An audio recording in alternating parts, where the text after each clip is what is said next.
Welcome to the Film Florida podcast. I'm John Lux, and I'm the Executive Director of Film Florida. Before we get to our interview, if you're not already a member of Film Florida, please consider joining at filmflorida.org. Please also consider going to our website and donating $20.24 for our 2024 fundraising campaign. Visit the Film Florida merchandise page at filmflorida.creator-spring.com to purchase Film Florida t-shirts, sweatshirts, coffee mugs, and more. All merchandise proceeds go to the Film Florida Filmmaker Grant and Scholarship Fund. Based in South Florida, Jacobo, Rispa, and Damián Romay are award-winning producers and directors with close to 200 credits between the two of them.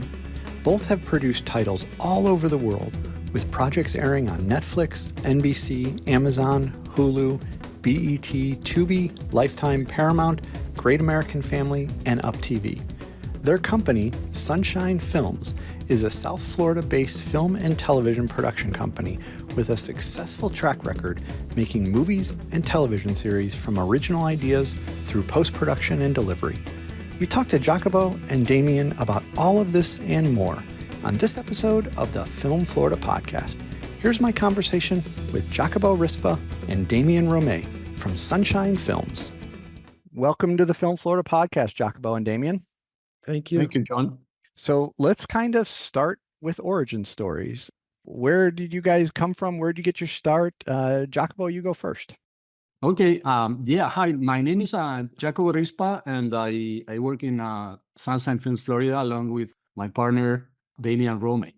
And how did you get your start in the industry? I started out in Spain in 1999.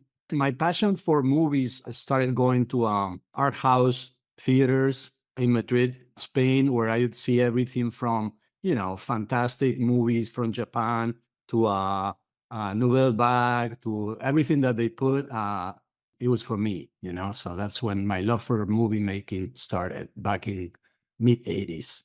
Excellent. And Damián, how about you? Where did you come from? How did you get your love of filmmaking?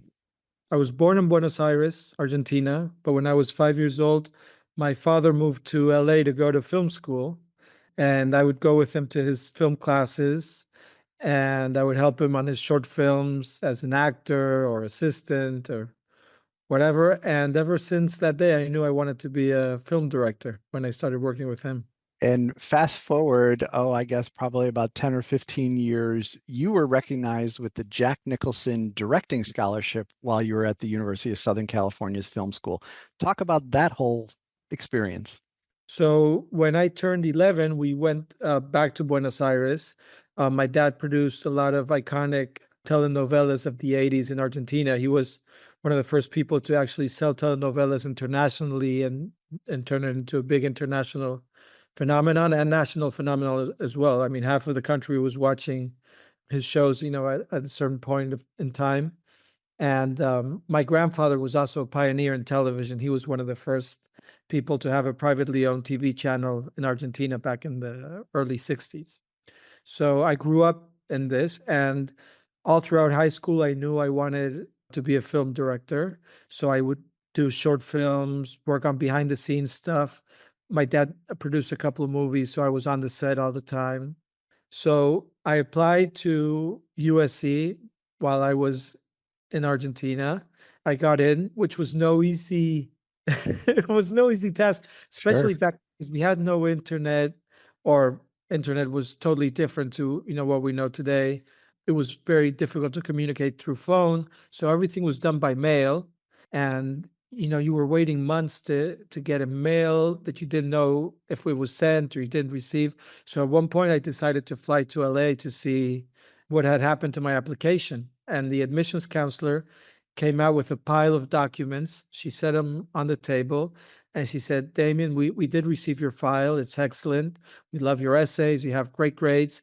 But I have 40 other applications from kids from different countries that are just as good as yours. So why should I admit you to our film school? And I asked her, how many other kids are here? And she said, well, that's a good point. Taking a little initiative, sure. Yeah, so that's how I got into USC first undeclared because the film school was already full, and they they asked me if I didn't want to be an engineer. I said, no, I want to do film.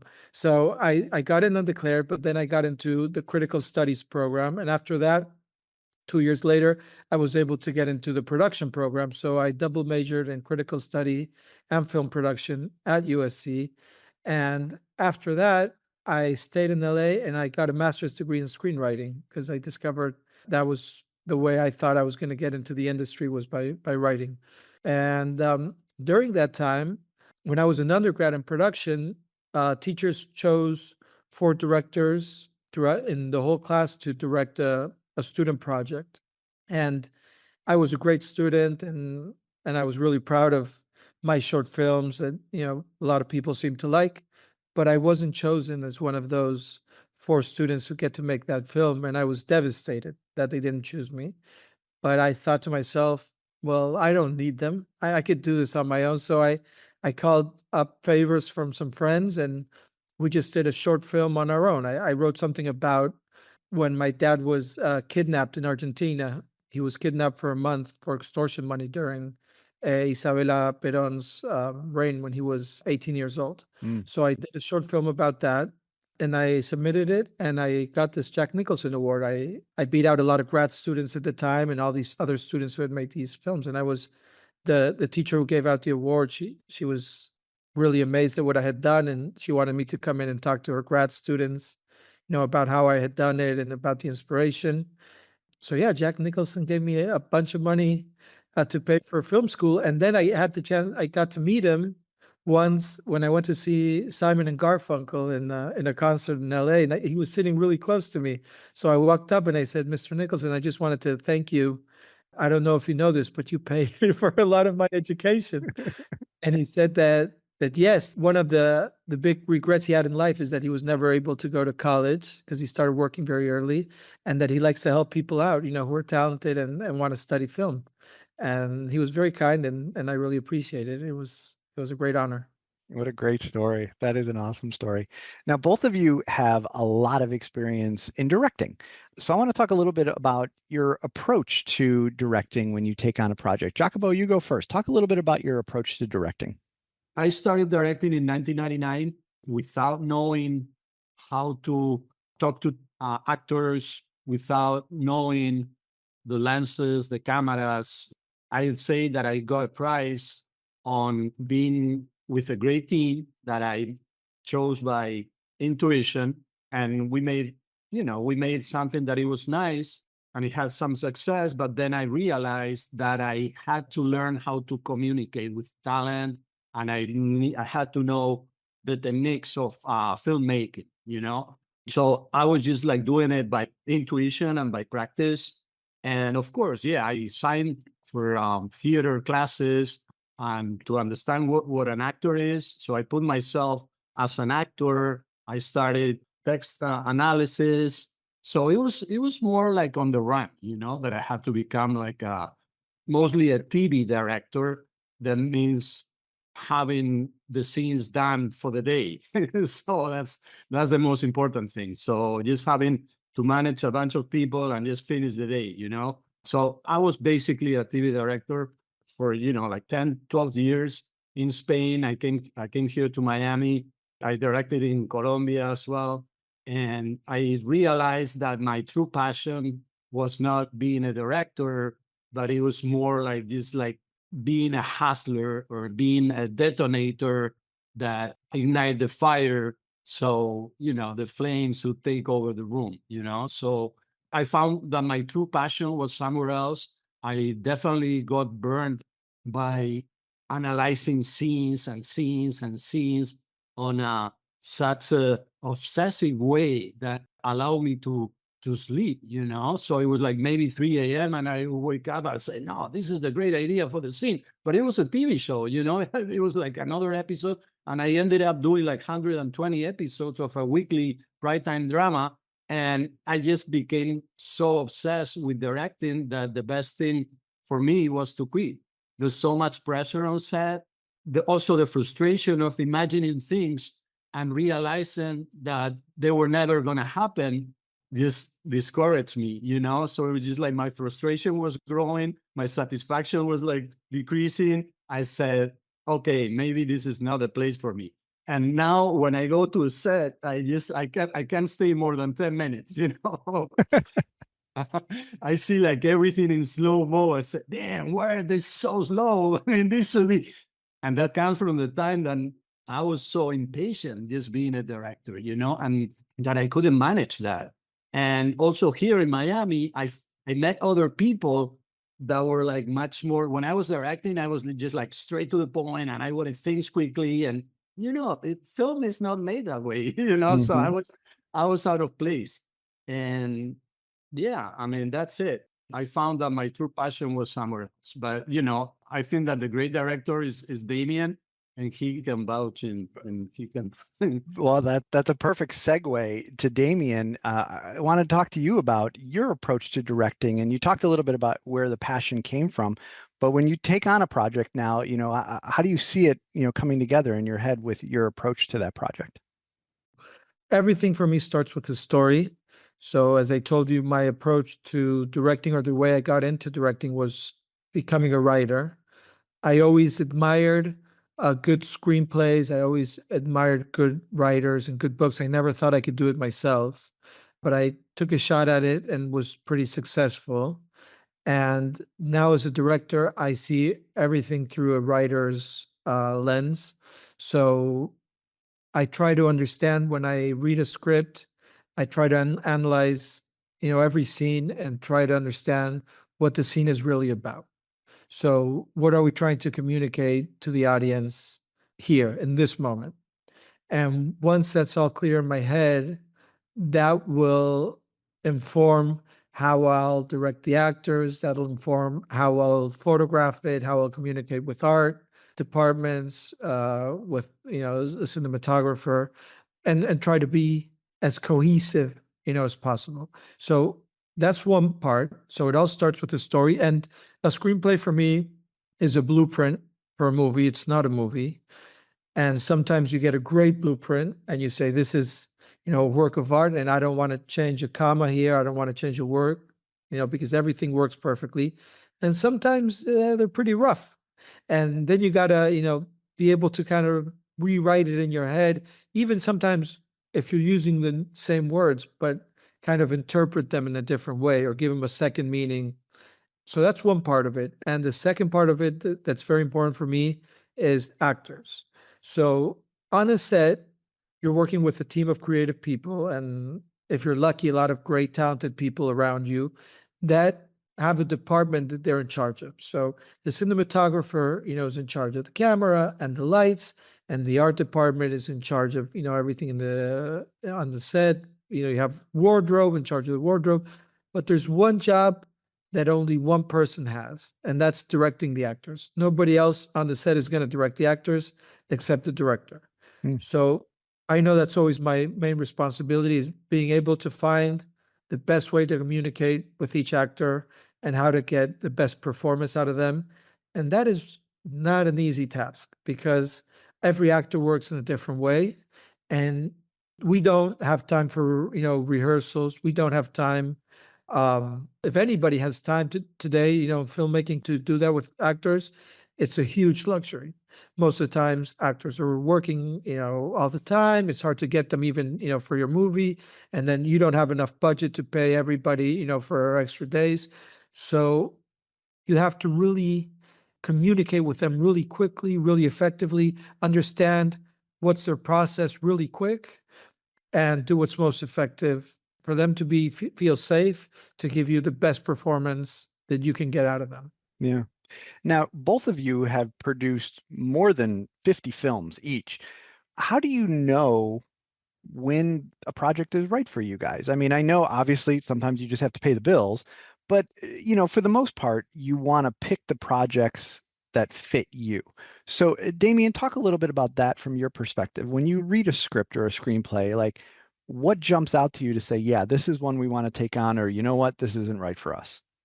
So there's a duality in me, in this situation, because both Jacob and I were both passionate filmmakers.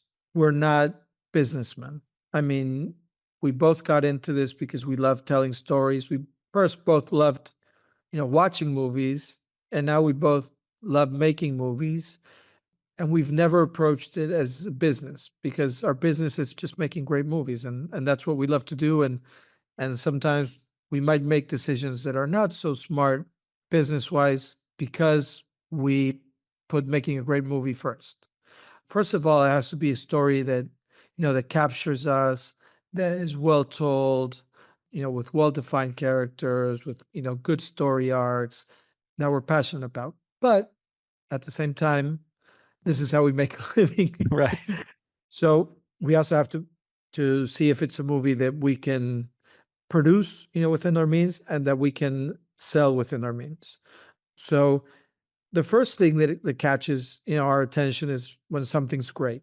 But then the second thing that we think about is, okay, how much money do we need to make this? And how much money can we make for this? Because our objective is, once we make a movie, we got to be able to sell it to get the money back so that we can make another one. And that's how we keep making so many movies. If we make a movie and then we have to wait for years to make the money back, we lose our independence, we lose our ability to keep making movies. Even though we're filmmakers first, we got to balance, the business side and the creative side. And kind of by chance, more than by choice, we fell into a specific type of, movies or specific type of genres that has been very successful for us. We've done, a lot of thrillers, we've done a lot of rom-coms, we've done a lot of Christmas movies, and those have worked very well for us and have opened for us a network of people that we know we can, market and sell these movies to. We'd love to expand. We'd love to make bigger, different types of movies and different genres, and we're always exploring that, but that's a much slower process. Sure, sure. Now, Jacobo, we talked about business. Let's talk about the business. You guys are Sunshine Films is the name of the company. How did you guys come together to form the company? And just tell people that aren't familiar with what the company as a whole does, just introduce them to the company. Well, Sunshine Films is a South Florida-based production company run by two filmmakers. And what we bring to the table is same as an actor would say that there's never such a small role. For us, there's never such a small movie. Movies are huge. Movies are infinite. So what we bring in is the passion of the people who are making their first movie, but having, as of now, almost 70 titles under our belt. So it's difficult to have both things. People, when they're like very, very experienced, they used to make the movie as their last one, whereas we're just always trying to make the movie as if it was a new one. There's not that many different type of stories actually, but the way that you tell the stories is what makes it new, or what makes it connect with the audience. So I would say that at Sunshine Films, we have like a well equilibrium between the craft of making movies and the passion of the creatives that makes movies. So we can do anything from, production services for other companies to finding hidden scripts in the internet or developing new stories, partnering with other companies. We're constantly looking for talent, new writers, new actors, new filmmakers. We just love making movies, and we want to make as many as possible.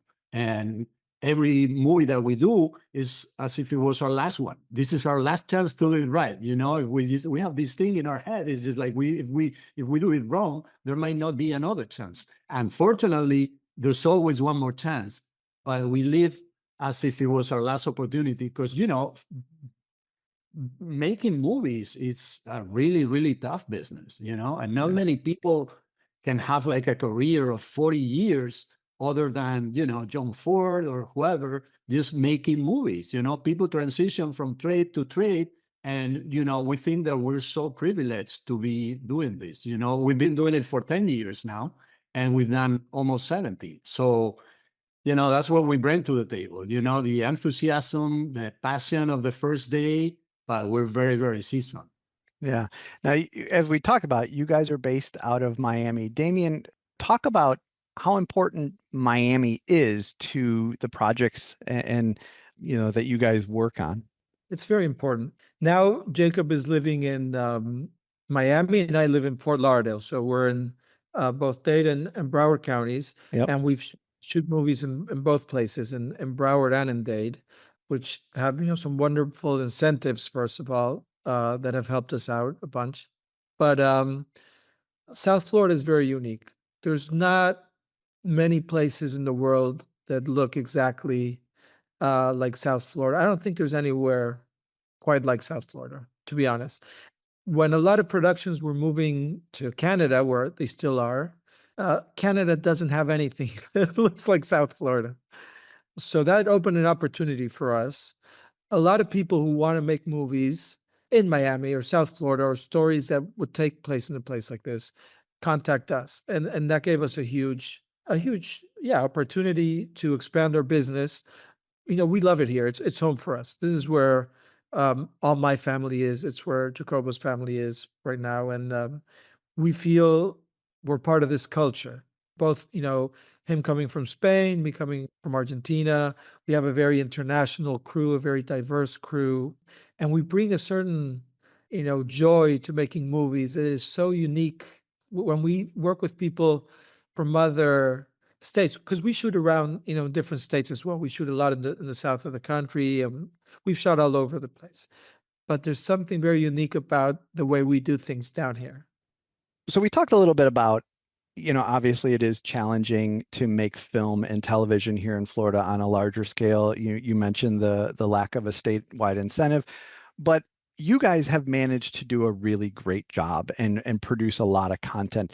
Damián, talk a little bit about what has helped support you guys to do such great work in Florida under, some challenging conditions. Well, a big part of that is the citywide incentives, or the countywide incentives.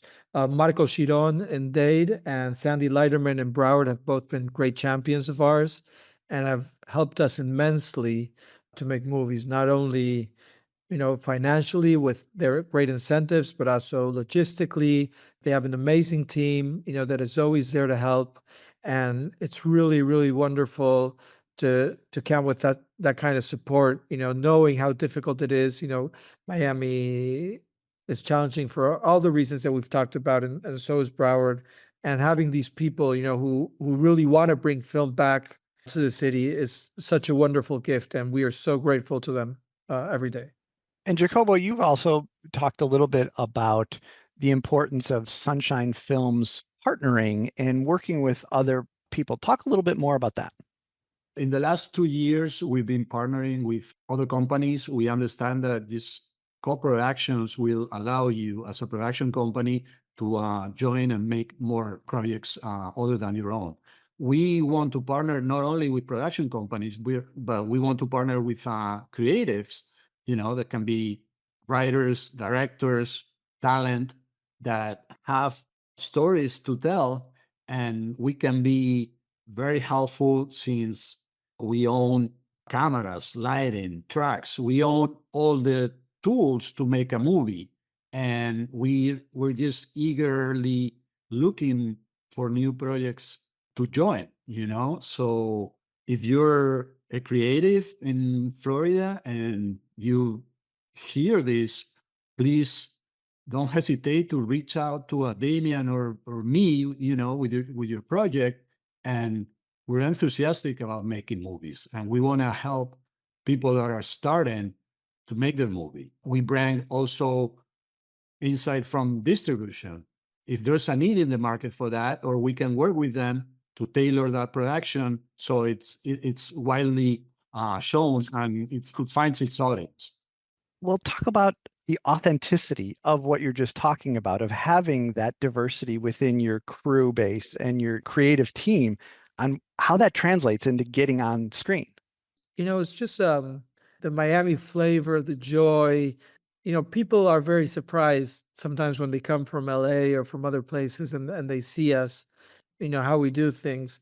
When we're, taking breaks to have cafecito, and we're very focused and serious when we're working, but we also have fun. we enjoy each other.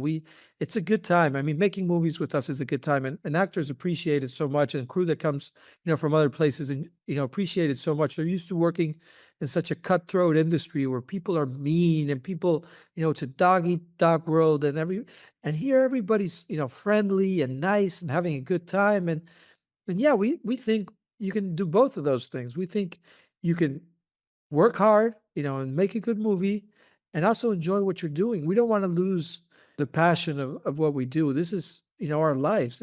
It's what we spend most of our lives doing. So we don't want to, be miserable. And that translates into the movies, for sure. We always try to promote local talent as much as possible. And there is great talent in South Florida. I mean, Right. really, really good. And we try to work with them as much as we can. And unfortunately, Jacobo and I started making movies right when the Florida incentive ended. So there was a big, migration of talent. Filmmakers went to Atlanta and California and Texas and New York, and just everybody left, which created a space for us, which is great. But it's been difficult. These years, you have to really know what you're doing to make a movie here. It's not like anybody can come in and do it. We have very particular weather. We have very particular traffic. We have, very particular people. So you have to know your way around in order to do things here. Yeah. And that's what we bring to the table, I think, as well. Yeah. Now, one of the initiatives Sunshine Films has is really cool. You guys launched a new division focused on developing and empowering movies for preteens. Shine aims to produce live action films based on the life of real women who became role models. So, what was the inspiration for this? And share what you can about the films that are associated with this initiative. So I have three kids. Two of them very strong, very smart, very talented daughters. I have a 13-year-old daughter and a 9-year-old daughter.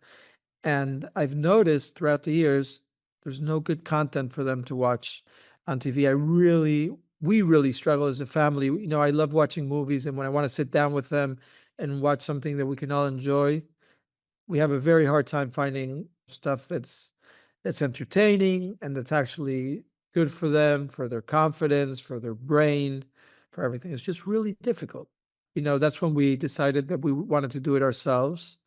And this idea, I worked together with my wife to start to develop this idea, and we're at this point we're just looking for projects that would fit this mold, and trying to figure out how to distribute them and get them made.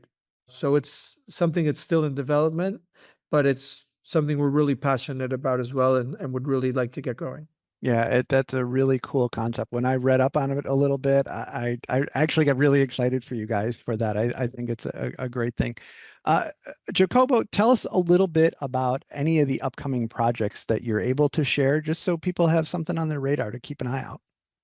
As of now, we're very excited about a faith movie that we're developing these days, and we hope to get it made before the end of the year.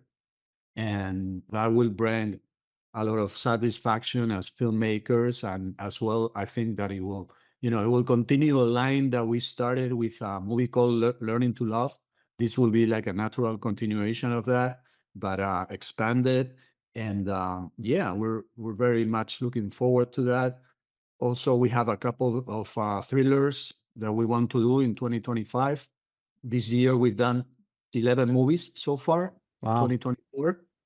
I think, as Damián said before, it's an equilibrium between the movies that you want to make and the movies that the market is asking for. So we've been talking a long time that we really need to make the movies that we want to make, more movies that we want to make, and less movies that the market is asking for, and we feel that, we'll have like a different luck. We will be more successful, but as well, being such a small production company, we need to minimize the risk, because we've invested in projects that took more than a year to sell, and that will stop us from doing other movies. So, it's a very, very fine equilibrium. Yeah, that balance is definitely tough. I get it. I get it. Damián, let's talk, just at the end here, the obvious question that most people have is advice. Like if somebody wants to follow in your footsteps or Jacobo's footsteps, what advice do you have for prospective producers and directors who are looking to get going in the industry or maybe take that next step? That's an interesting question. I had a I had a screenwriting teacher in USC, my first class at USC. When we walked in, the teacher walked in late. He looked at all of us. He said, "I read your writing samples. They're okay, but there's better scripts out there. There's better writers. There's people who are working already, who have more relationships. So I suggest, you all go to the front desk, ask for your money back. They'll give you your money back, no problem, and find something else to do." And then he left. That was the first class, and then he left. And we all looked at each other and we said, "Is this guy for real?" And of course, nobody left. But it's a very difficult, career. Having said that, to follow in my footsteps as a director, writer, producer, like I told you, I always wanted to be a director. I didn't know what that meant. I wasn't sure what that meant until I really got into it.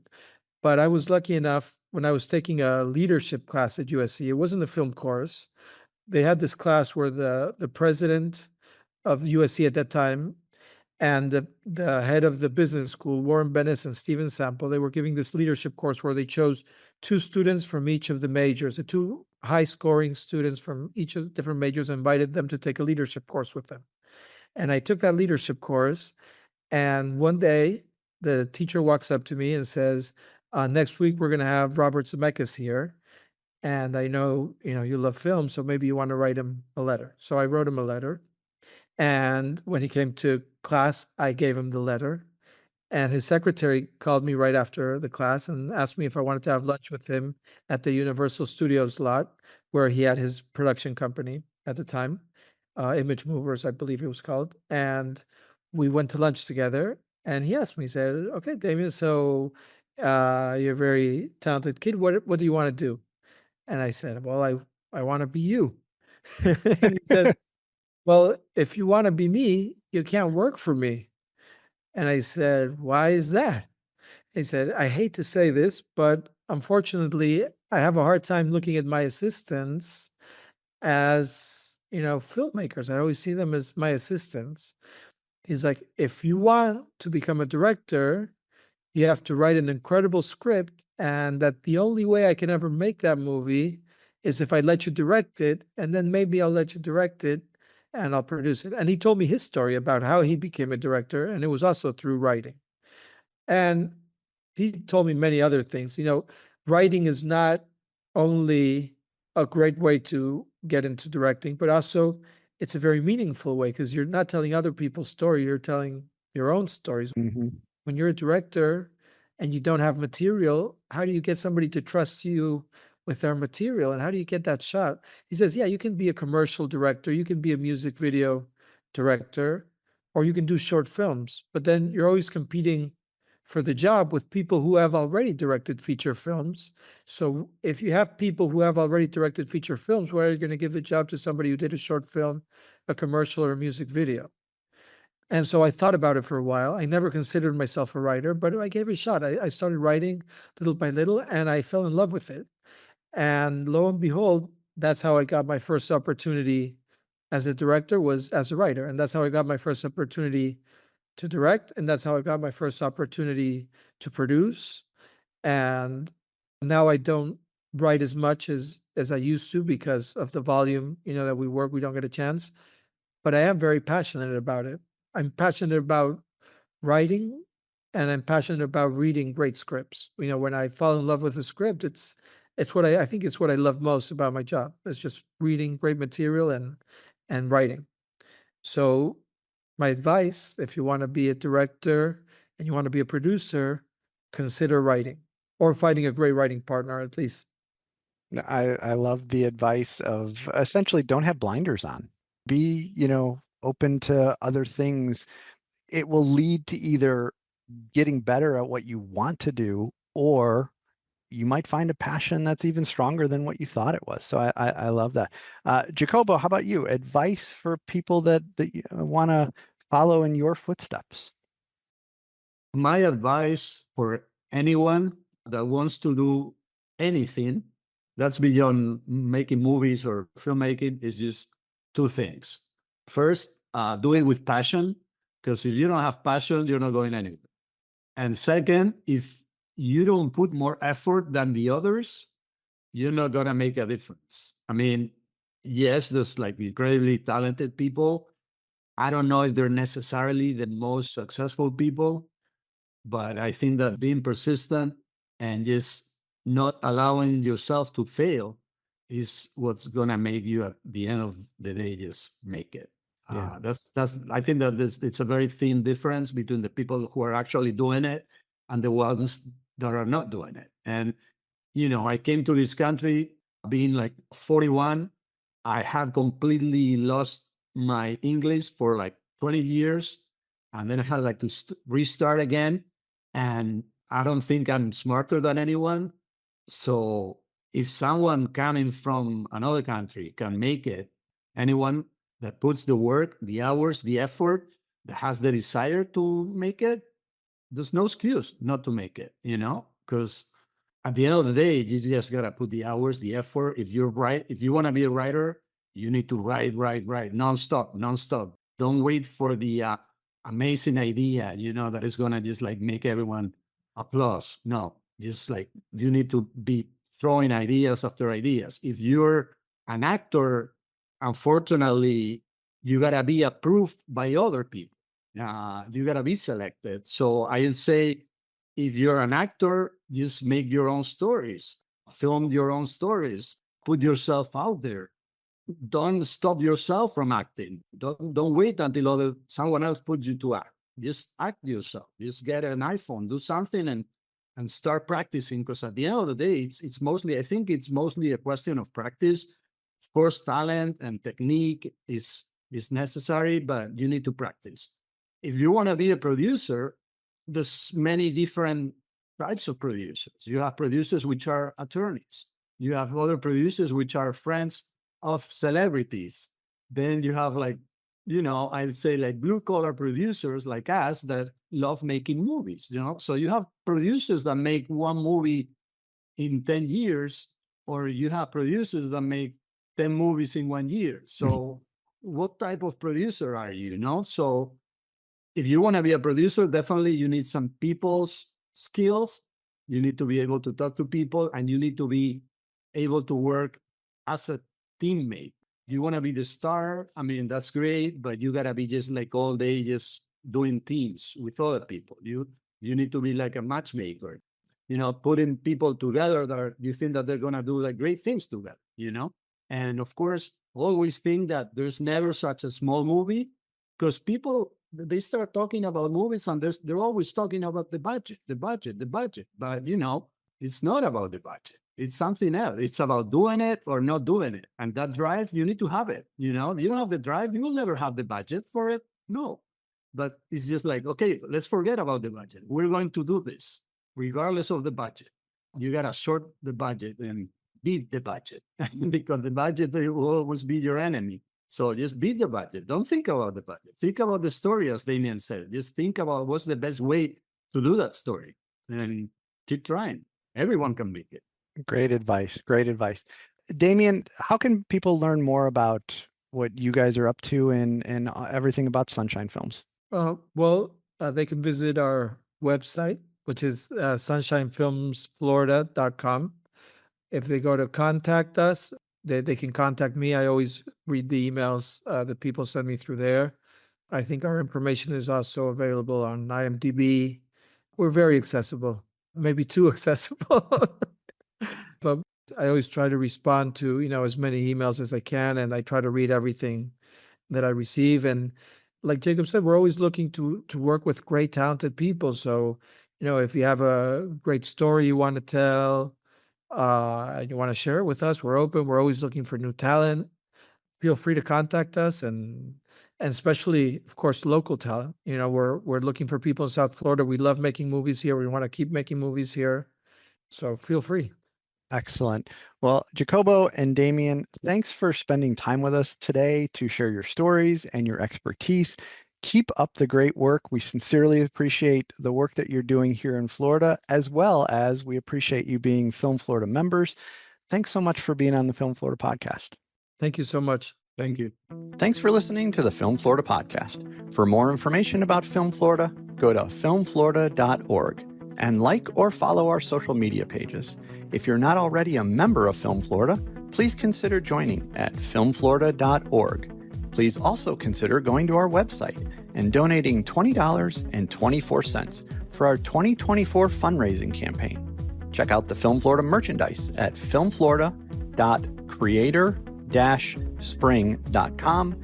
And please remember to subscribe, rate, and review the podcast.